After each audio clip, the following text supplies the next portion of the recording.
माझे हिवाळा स्पेशल डिंकाचे लाडू रेडी झालेले आहेत। तुमचे झालेत की नाहीत? नाहीत? चला तर मग आज बघूयात अगदी सोप्या पद्धतीने बनणारे घरच्या घरीच असे पौष्टिक डिंकाचे लाडू। तर यासाठी मी एका कढईमध्ये गाईचं तूप घेतलेलं आहे। 2 ते 3 चमचे तुम्ही गाईचं तूप घेऊ शकता।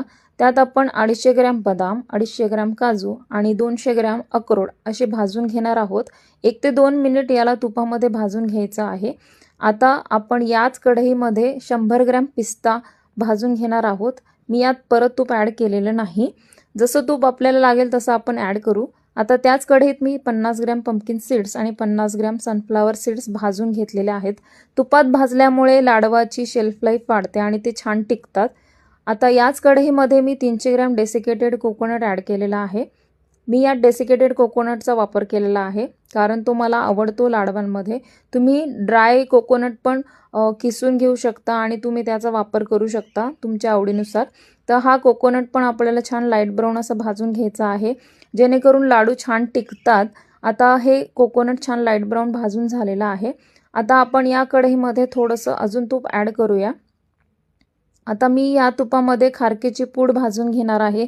इथे मी लाल खारीकची पूड घेतलेली आहे जी 500 ग्रॅम आहे। तुम्ही काळी खारकेची पूड पण घेऊ शकता तुमच्या आवडीनुसार। आणि खारीक पूड नेहमी चाळून घ्यायची जेणेकरून त्यात कुठला कचरा किंवा काही इम्प्युरिटी असतील तर त्या क्लीन होतात। आता ही खारीक पूड छान तुपात अशी भाजून घ्यायची जेणेकरून लाडवाला खूप छान असा सुगंध येतो आणि खायला पण खूप छान लागतात। तर ही अशी खारीक पूड अशी छान भाजून झालेली आहे।